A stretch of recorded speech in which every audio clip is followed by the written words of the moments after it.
Hey there, and welcome to the Disaster Podcaster. I'm Clark. I'm Toby.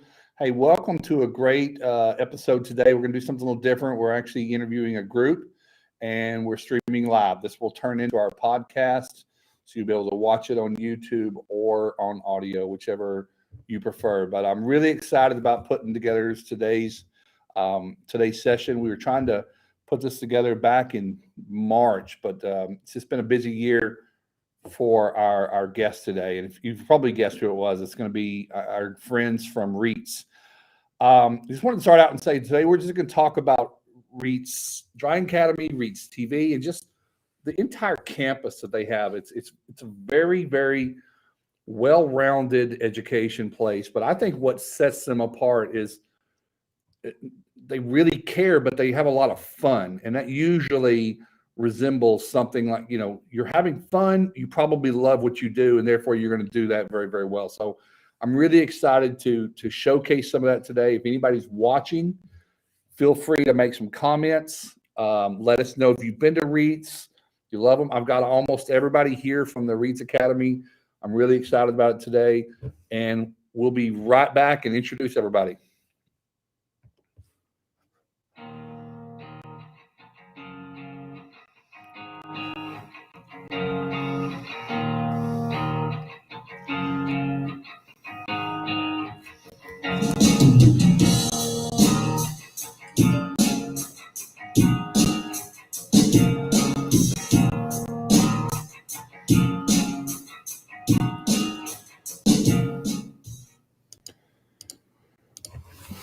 Welcome back. I'd like to introduce you to the gang from Reets Drying Academy. Say hello, everyone. Hey. Hi. No. We've got Meredith and Rebecca there, attached at the hips. We've got David, Brianna, and Nick there, about 100 feet from Meredith, so they may be sneaking up on each other. And Jeremy with a real background. Hello, Jeremy. Hello, Clark. And hey, Chris, where are you at, Chris? Hey, I'm working from home today. On today. Cool. Well, before we get going, I just wanted to say a real quick thanks to, I don't know, I think you guys know Kevin Dooley, but Kahi is a sponsor of our podcast. Kahi, with their asset tracking for their equipment and their fleets, is really some great technology stuff. I think we've been messing around in this industry for years trying to track all of our equipment, and I really, really want you to just go over to their website, kahi.io, KAHI.io. They got some really interesting things going on. It's not fully a passive system, but I think you'll love the interaction. So, but anyway, thanks and welcome, everyone. Thanks for getting this together today from a pretty busy schedule on your end. Hey, thanks for having us, Clark. And I see Captain Rick is checking in. Hey, Captain Rick. Rick McCarthy from the West Coast. Yeah, pulling in from all over there, Clark. Yeah, man. So we were putting this together, and we either had today's date, October the 18th, or next year. There were a lot of scheduling issues, and I really wanted to get this going because we're in the fourth quarter. I want to make sure that anybody out there that's looking to send their students to get some education and want to kind of put that on this year's budget, that they have an opportunity to get to know who you guys are and maybe make that decision based off of what we talk about today. So I'm glad we're getting this put into today. So only person I don't see is Uncle Joe, Mr. Joe Dobbins.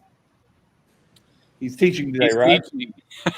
He's making this. The Reets team is brought to you by Joe Dobbins. While he's in there working, the rest of us are screwing around. He's a worker, man. It's all on his back. That's right. Well, great. Well, tell us a little bit, Jeremy. I'll start with you. When did Reets Drying Academy open as a formal academy? So it was September of 2005. It's hard to believe, but I was just doing the math on that today. It's like just over 16 years ago we started Reets Drying Academy. Yes, and you are a second generation. You and your brother and your father was in the restoration industry, correct? Yeah, so my folks started the company in 1970. And of course, as you know, there was no such thing as a restoration industry in 1970, but it slowly evolved into that. And today my brothers and my sister and I own the company. and we only do restoration. So that's the evolution there. Perfect. So we'll start with Meredith and Rebecca. I want to kind of go around the room. And Meredith, what do you do? Like, kind of sometimes. What do you? Oh, this will be good. That's a big fat Y'all goose. listen. As the general manager of Reets Drying Academy, I everything. I keep all of these guys in line and make sure that everybody's always doing exactly what they're supposed to be doing. It's a really hard job for me. No. You do well. You do a good job of that. Jeremy's one eyebrow went way up. We just, the best thing to do, Clark, is just to, go along. Just go along with it. Smile and wave, and she'll stop talking in a minute. What about you, Rebecca? What's your primary role there? I am the online training coordinator. Yes, that's the right word. I don't know. It keeps changing. Online, I don't even know. I talk about Reeds TV. So yeah, you do. And that's a lot to talk about. It's really, really great. So a lot of content. A lot of content. Let's move over to the right. I guess it's everybody's right that's watching. You got Nick there. Nick, what's going on, buddy? How's it going? Going good. So, what do you do there, man? Whatever Jeremy asked me to do. I take out the trash when necessary. So I teach the estimating and negotiating class along with Jeremy. We've been doing that class for about 5 or 6 years now. Also work on the producing side a little bit. So working with David on our safety management system, and with Crystal, who does our, I don't know, what do you do, Crystal? Our cinematographer. Visual media. Everything else, visual media. So I sprinkle in around all of the groups. Nick, right quick, in the world of the estimating and Xactimate and things like that, how much in your 5 years has that changed in that one little segment of time? How much has that changed? It changes almost every 2 to 3 months, it seems like. We're always getting in a new thing that now an adjuster says this, so we have to come up with something. Oh, now an adjuster says that. And things that we were fighting, 5 years ago, they went away, and now they've since come back. So it's all cyclical. So it's changed, but it's also the same. So you're telling me your education is not just technical of drawing a sketch, but how to really produce these jobs and then document well? Is that what you're saying? Oh, yeah. So we might do a day's worth of technical sketching, but the other 3 days are inputting line items, but also what line items should you be using. No other exact stuff really goes into that for the mitigation. No. Yeah. Why you're using it? How do you negotiate? What pictures? What technology? It's all there. Fantastic. Well, I haven't had the luck to sit in on one of your classes ever. I've come through there. It's just been a few minutes, but I appreciate it. Brianna back there in the back of the airplane. Hospitality coordinator, is that correct? Yes, and it used to be a coordinator, so I don't really know which one it is anymore. Hey, let her move forward. We can't hear her. Yeah, she's probably one of the more important people. Yeah, I was going to say the important person. Yeah, right up there. Yeah, so I'm the events coordinator, hospitality manager. So I make sure that there's food. I try to keep things clean. I, go in there and flush the urinals every once in a while.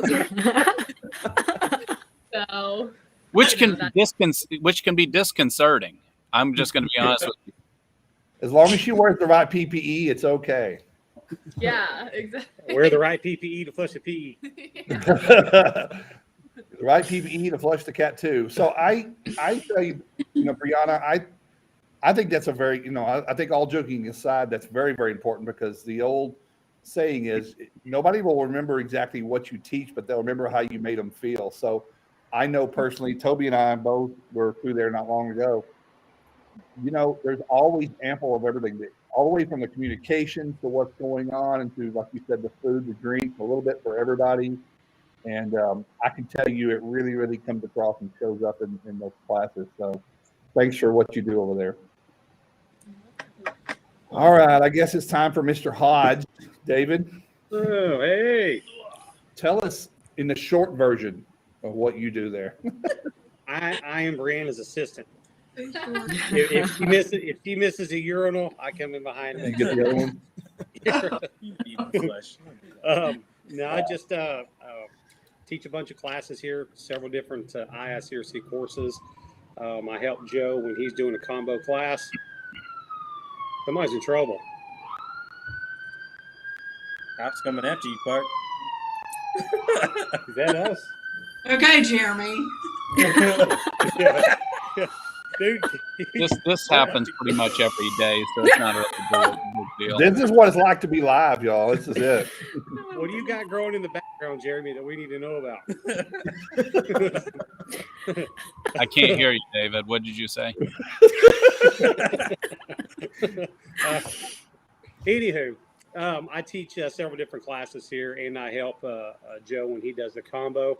And then when I'm not teaching classes, I'm listening to this guy and Mrs. Crystal as they direct me on what to say behind camera for our safety and health management system, which is a massive production. That is a lot different than what I'm used to. Yeah. Well, it's very, very, very important. And I had a question written down here. I know you teach several different things, David. What's your favorite? And I don't mean your favorite. What of all the courses you teach, which one gives you the most reward and pleasure of what it's doing? Is that a fair question? Oh yeah. I would have to say the hands-on fire damage class. Really? If I do a hands-on that one, and then probably the 5-day combo class after that, and then health and safety. Yeah. And then trauma in that order. Trauma's last. No, trauma's not last. Odor control is, and the 2-day live stream fire class is the very last one. Yeah, I'll be honest with you. I'm not a fan of teaching that class. It just there's so much in fire that doesn't get covered. Yeah. Well, that's quite a big library. So thanks for sharing that for me. Chris, tell us a little bit about yourself. How long have you been on the team? How long has it been? Like a year and a half? Longer than me. I'm the rookie. I think it was close to around the same time with David, just a little. No, earlier. you know what? I think by like March it's 2 years. So anyway, yeah, 1.5 years. Yeah. So Yep. you're doing a lot of the video content and filming of and you have a background in that, or is that something that's more of a hobby and just kind of breaking into it, or what? Yeah, I mean, I had a more experience with like photography, but it was kind of new with videography and audio and whatnot. But I love it. Well, I'll She has a tell you. background in street car racing in Puerto Rico. Wow. I want to hear more about this. Can we talk about that? Sure. Yeah, we'll come back, Chris. I'll tell you, as a subscriber to Reets TV and to the safety, the job's being well done. So you're doing very well. Nothing to say about who used to film it, but right now they're on point with all of the content. So, well, Jeremy, it's your turn. Where are you? You're in the woods camping. Yes, undisclosed location. Undisclosed location. No, I'm down on the panhandle of Florida here. So Fantastic. Topsail State Park, amazing. If you ever get a chance to get down here, I've been there. It's really nice. So having a little R&R time, I think that's right. Very important. Very important. Well, cool. I had some other questions. Is there anything before we get started that you guys are? I know Meredith, you guys are heading out tomorrow to Ohio. Where are you going? We are. We're going to the Violan Business Retreat this week in Canton. At Kent State, right? It's Yep. always a great event, and those guys put on a great. They must have taken some lessons from Brianna from event coordinating, because they do a really good job. Or do they still give the chocolates in your hotel rooms? Yes, they do. And They do. peanuts. Yep. I'm gonna go book a flight right now in peanuts. Yeah. They're going up there to work. I know. I've seen them work before up there.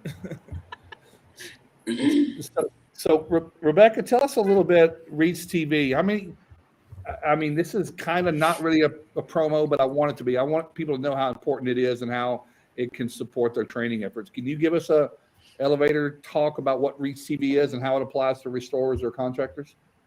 Sure. So we have about over 200 videos now of training covering mitigation, mold, estimating or Xactimate, and also now this new safety program. So a lot of companies are utilizing that to onboard new hires, whether it's continuing education, just always getting that education, that team meeting, that building, always getting better, always learning new things, making sure everyone's doing the right thing down to the smallest details. So you get paid for what you're doing. Very cool.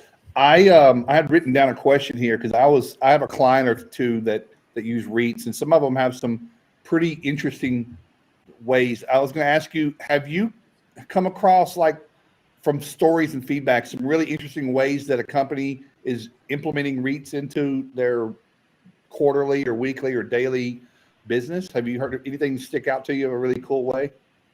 Yeah, so there's a lot of people who've gotten really fun and creative with it, whether it be that team meeting type aspect where they can do it all together as a group and just getting everyone involved, even like office staff, everybody, they're all getting that training and that knowledge base.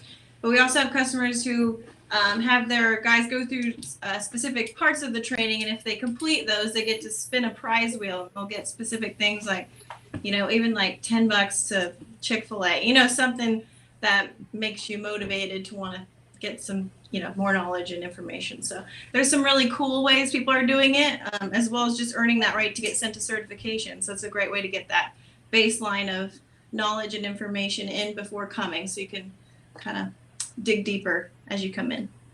Very cool. Yeah, I've seen some of the same things. I've seen the wheels. I've seen, they really just make a big deal out of it, and they kind of put it on their social media that Victor finished his certification today or something like that. So that's really cool. Meredith, tell us about, sweetie, how are we looking for classes the rest of the year? I mean, you got some, you got a few left, or have you sold out for the year, or anybody need to come get a hold of you?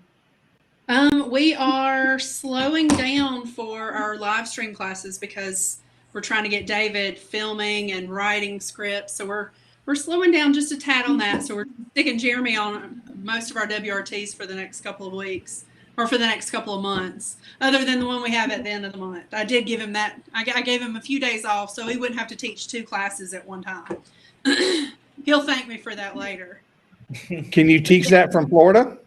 I can teach it from wherever, but it's like she says we're slowing down. So what we only have one class going this week, but it's like the only week of the year.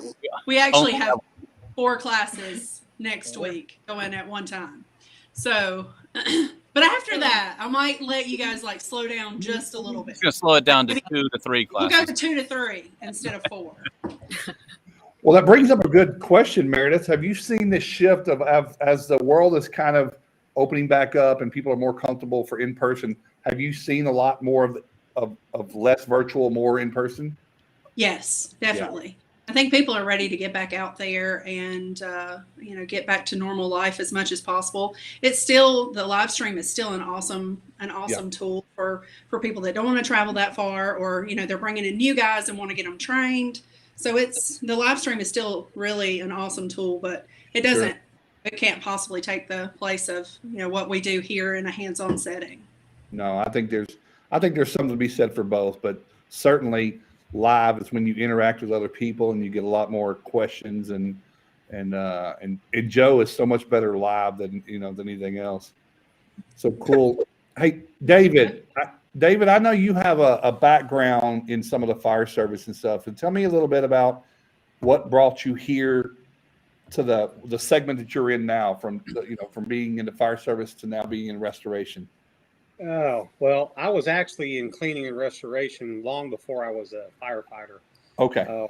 I'd started my career in '97 as a carpet cleaner, but I got into the fire service in 2008 because my brother was a firefighter and his benefits was awesome. And based upon the shifts that they work, they're usually on 24 and then off 48. So I could technically work at the fire department and still work at restoration 2 to 3 days, sometimes even 4 days in a week. So I had 2 full-time jobs. But everything that I've done in my career has revolved around emergency and disaster management. So I wanted to be on both sides of it, get the understanding of fire behavior that goes along with fire damage restoration. And I tried to spend as much time in the field as possible up until 2017. and that's when I left the field completely and became a full-time instructor. And moved to Phoenix. And was there for 3 years. And got offered this lovely job here in South Atlanta area. So couldn't pass it up. I have not regretted the move at all. It is a side there. This is an awesome. Yeah. Uh-oh. Meredith is cocked and loaded over there.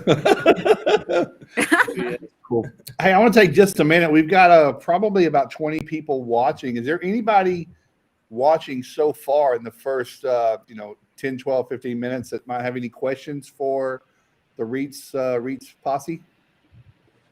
Rick McCarthy? Who has been to school at Reets that's been watching? Anybody can drop a comment real quick. Who's been to school at Reets? Meredith has never been. Meredith's first time is next week. She's been a few times. She hasn't passed the test yet, but she's working on it. Oh, please. I'm this close to master certified. Thank you.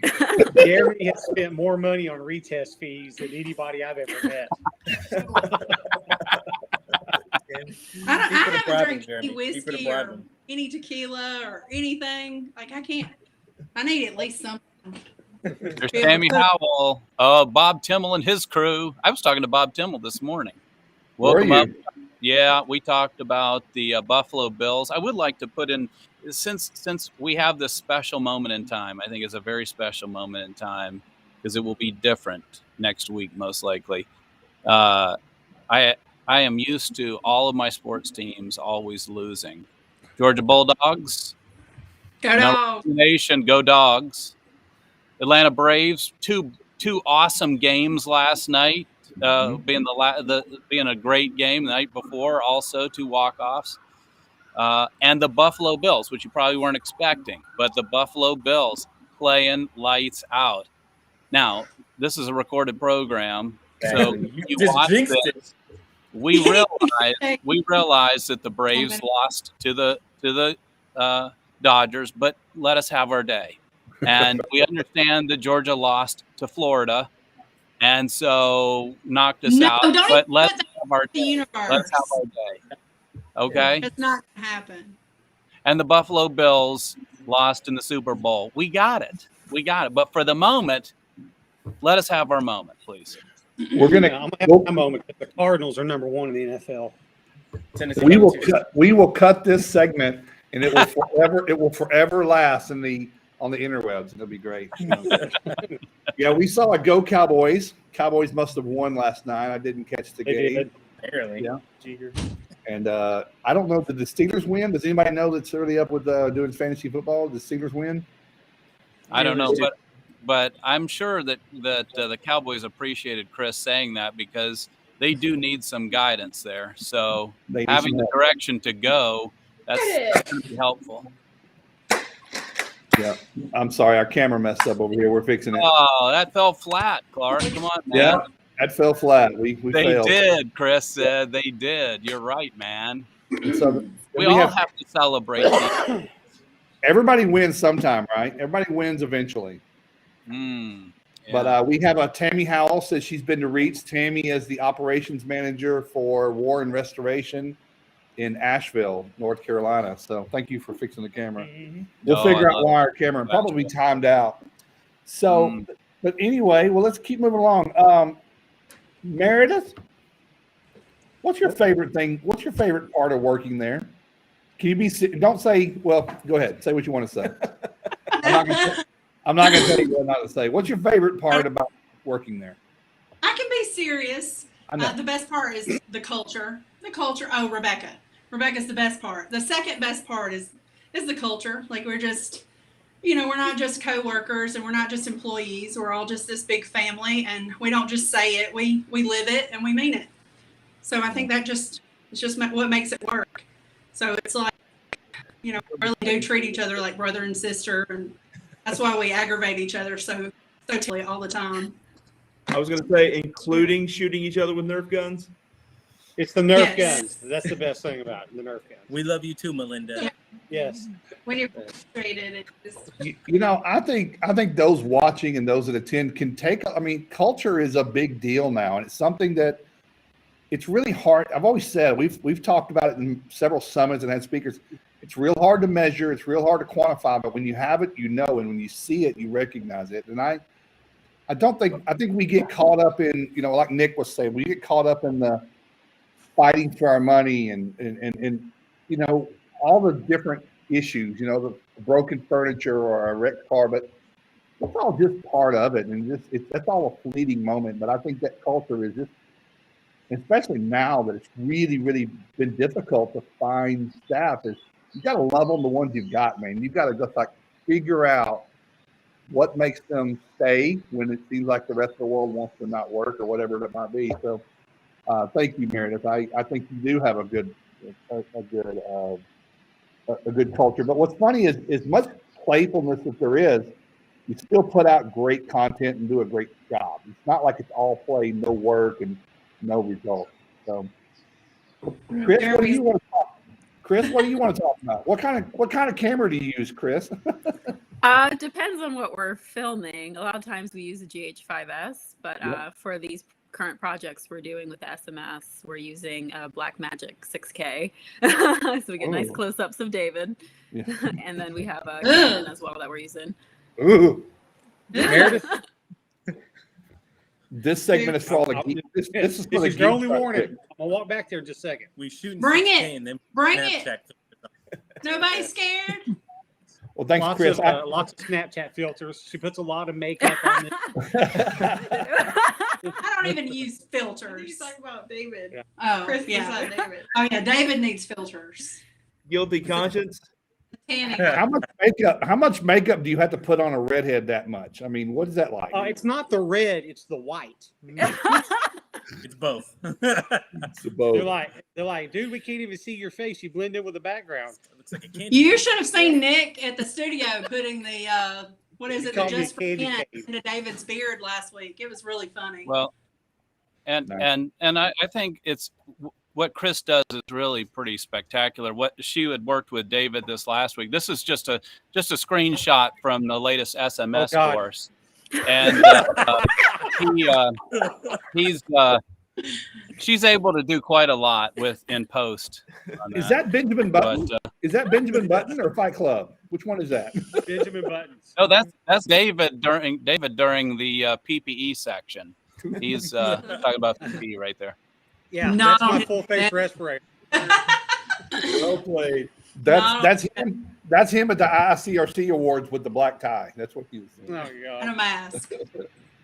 Cool. Well, thank you, Chris. I know we have some. This is what we want to touch for the geeks that are out there. You know, all the technical geeks that are out there. So, He just called you a geek. That is awesome. I am one. I'm a geek about the technology too. Hey, something that has come up a few times that I've been asked, and I'm sure you have. You guys before COVID 2 years ago put on an incredible event, the Next Level.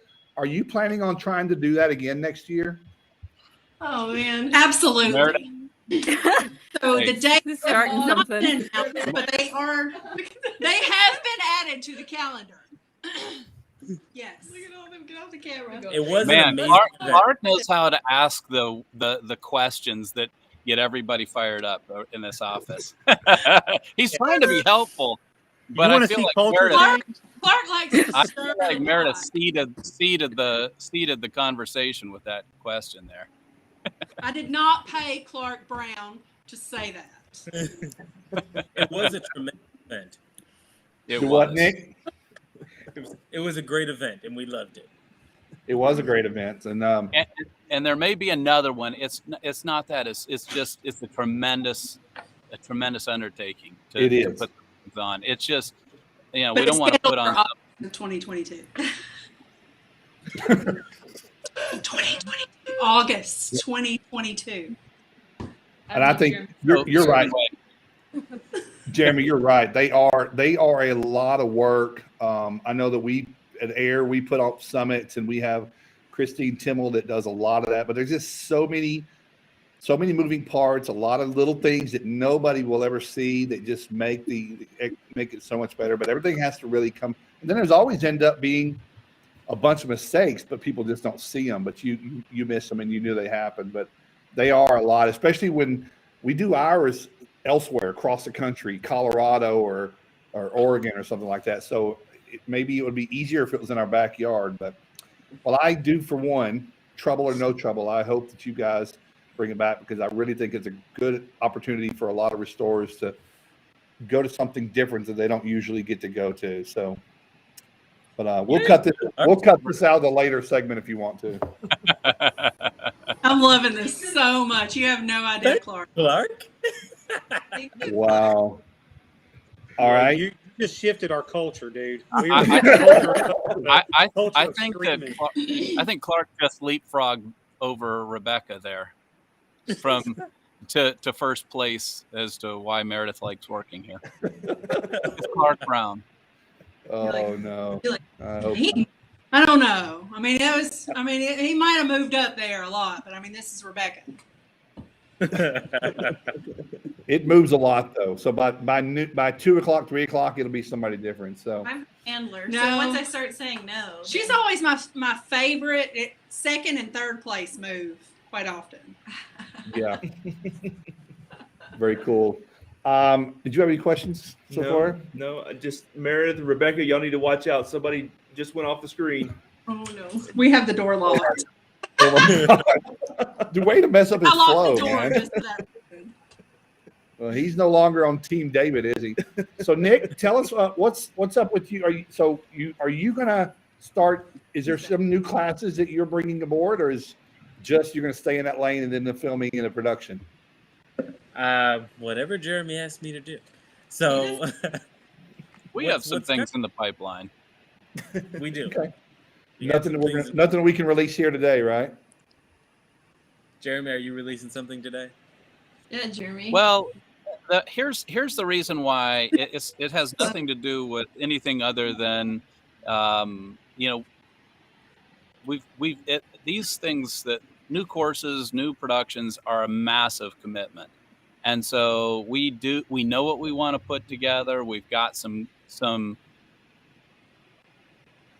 amazing things in the pipeline, and we just had a meeting last week, and we were like, we will put this course together. This, not just a course, but it's well, I'll just leave it at that.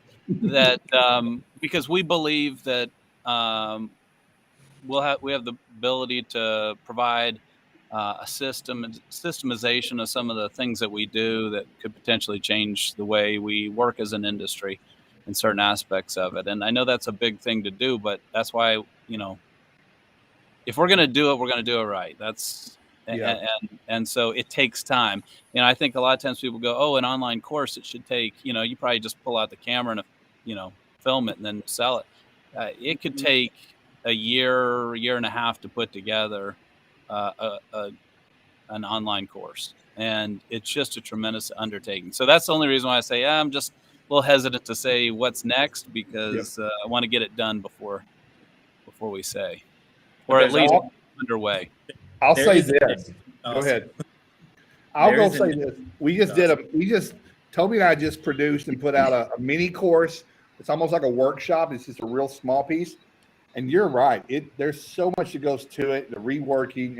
You think in your head, I'll just say what I need to say, but it's so different. But we just put one out. But here, this is coming from Clark, the guy that turns the screw. I have always wished that, and I talk to a lot of restorers in this industry. I'm not saying that Reets, I want to go on the record, Reets is not talking about doing this, but there is a large population of contractors that are looking and asking even us, what are some alternatives? How would we look at working on other estimating and pricing and scoping platforms besides Xactimate?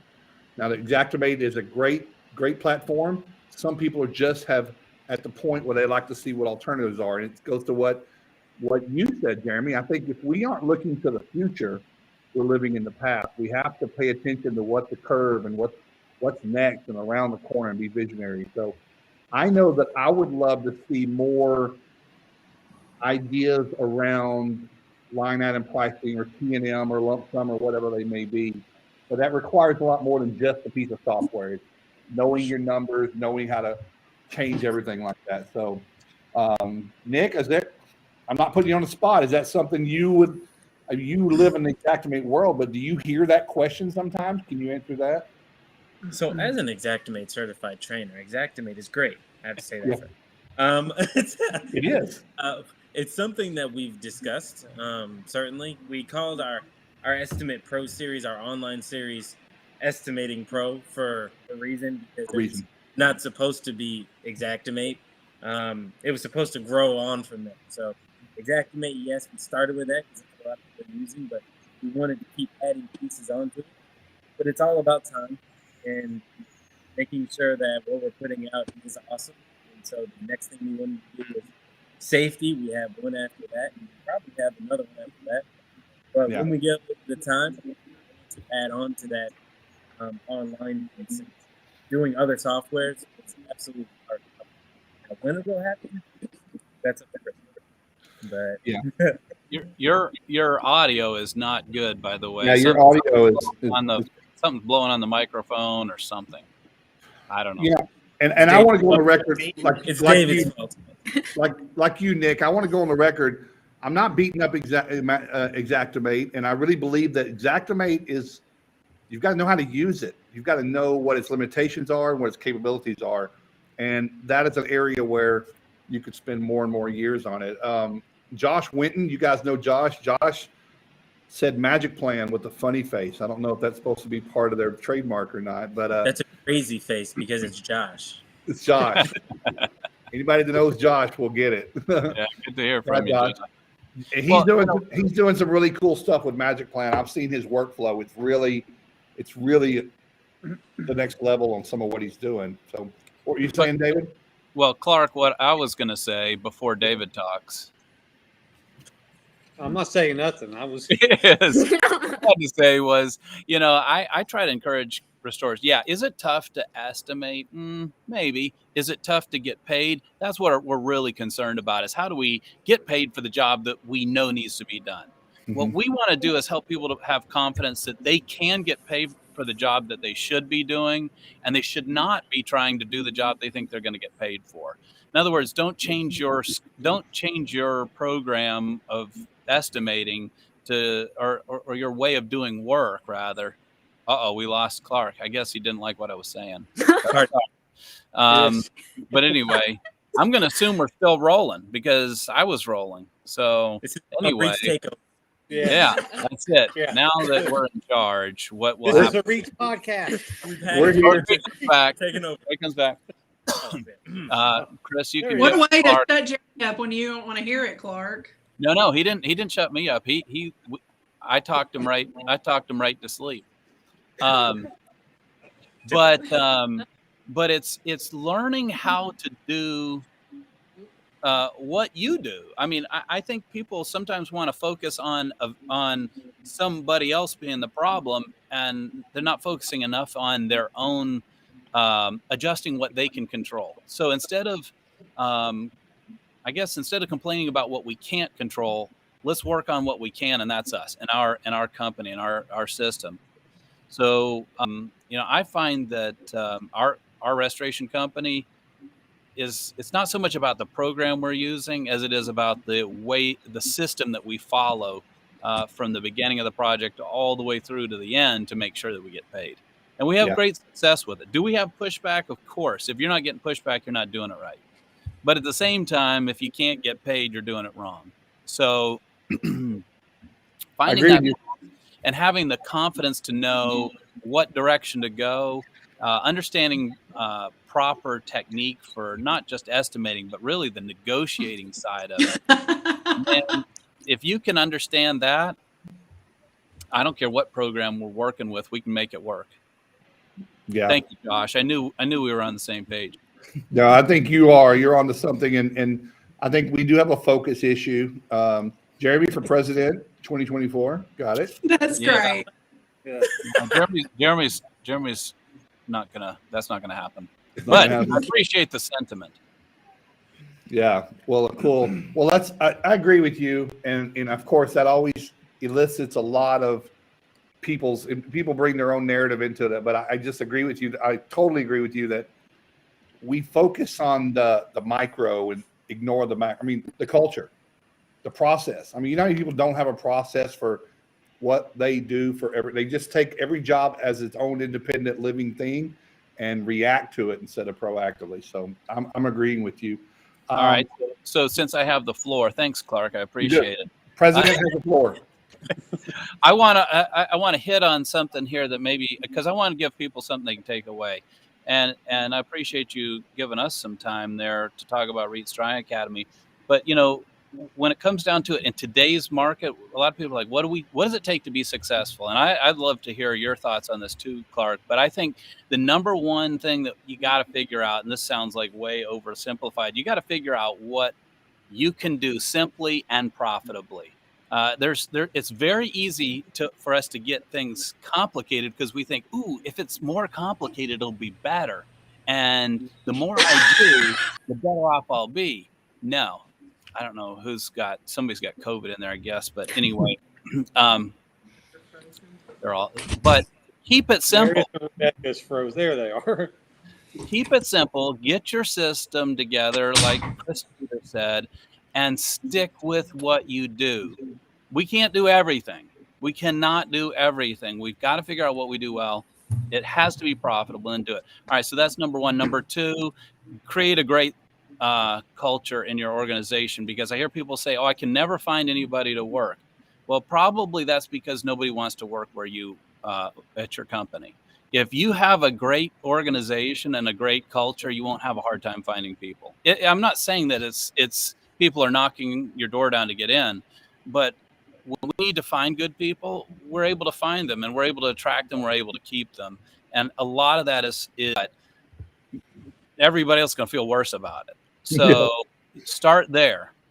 And I think if you can get those, that's phenomenal. And then go back to your profitable plan and then replicate. But often as entrepreneurs, our first thought is get the work in, and we'll figure out what to do with it. And that's so backwards. Put together, figure out what you want, create a system around it, create an awesome culture, and that's the ticket. And is there any magic to it? Not really, but it's good system, good people, and you're going to do fine. There's plenty of opportunity out there. It's a magic plan. There you go. But I know, Clark, I'd love to hear what your thoughts are, but I think that's my, if people ask me for the recipe, and that's, I think, the recipe. Well, I do have to keep it simple is certainly one of them. I think find what you do well and focus on that. And I also think that it's something that's newer that a lot of people have fallen into is what's basically an information overload. There's so much attention capitalism going on. There's so many people vying for your attention through apps and programs and online marketing and groups and things like that. And I think that you see a great idea and a shiny object, and then you never implement or you ever figure out if it's even right for you. And I watch people just say, well, so-and-so in Utah did that. It looked like a great idea at the moment. It struck a nerve. And you, again, you don't go back to the simple stuff. All the stuff you've been putting together, you put on pause and vacate, and then you leave your whole team behind saying, wait a minute, we were in the middle of the ocean. We were rowing this way. Now you're turning gears. That fatigues people, and I think it's where we lose them. But I think business fundamentals, I'm with you. I believe in just, Chris Jeter, perfect your system, and the rest will fall into place. Don't try to be somebody you're not. Do excellent. Focus on every single customer like they're the only one, and turn them into raving fans. And I think you guys have perfected that. You have people recommend you. You do your own marketing, but your past students market for you as well. And I think that's the cream of the crop of maybe even a completely unintended result, but you still get that. So I think if you can get your customers and just make them love what you do, we're all consumers ourselves. I'm struggling with a furniture store right now. We bought some furniture in March, and they're saying I won't get it till January. Now, I know that's out of their control. It's sitting in the middle of the ocean somewhere waiting to get unloaded in LA. but no one calls me to tell me an update until I call them. And I just think that's a lack of an experiential situation that could make that. I may tell people, well, go ahead and use so-and-so furniture because they at least let you know, and we're not having that. So I think that's a real important thing. Forget the insurance, forget the presidential thing, forget all the political stuff, and just focus on that and set the example. And I think lastly, I think there's a lack of leadership in this country right now, and it's trickling down into what we do. But I'm not going to turn political, but I certainly think it exudes out of everything as people are so caught up in the battles and the fight. And I get the same, guys, I'm guilty. I get wrapped up into it. I want to be right. Then I have to put my ego in check and say, it's not about us. It's about everybody else. So do we have thank you for asking, but Jeremy, I hope that people hear that. You've obviously built a successful business where you can walk away and, other than Meredith and working there, it's really, things seem to be really ticking really, really well. I'm not her favorite anymore. Politics. Yeah, I know politics. We're going to let it roll. We're going to let it go. Well, So, Clark, we appreciate you having us today. This was awesome. Enjoyed well, this. it's awesome to me. Everybody, I'm going to, in the description of this, we're going to have a link to the Drying Academy and Reets TV. If you've never looked at Reets TV, please get a hold of Rebecca and get a demo. I think you'll be impressed. Everybody's asking how we train our folks. You got to train them, but there are tools out there that help. And then, of course, the content that keeps getting put out there. But I'm going to put those links in the bottom. David, Nick, Chris, Brianna, anything final? Thank you. We appreciate y'all. Yeah. Can't wait I'll to see post the you again. dates for next level in the comments section. You're welcome. Oh, mute her. Do you guys have any classes that are not full coming I up was like, that we can help, that we could post out that you could fill up? yes, absolutely. I can send you guys a calendar. We've got several combos coming up. ASD. We have a crawl space encapsulation course coming up. So yeah, I can send you guys some That's a good one. information. Estimating next week is not full yet. We can take more. Yep. Okay. Cool. We'll pull them out, but you all be very, very careful. I can't wait to see you guys probably in the next couple of months or first of the year. We'll try to get together and let us know if we can do anything for you. Sounds Thank you, good. Clark. Thank and you. Thanks Bye. everybody for listening. We'll see you guys. Go sell ya. something. Take care. Rebecca, Meredith. No, we're off today. We're actually leaving.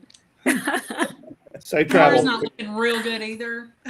We will see you guys next week. Oh, have fun at the beach. See y'all. Go get them, David. Go back there and straighten them out. All right, we'll see you guys. Thank you.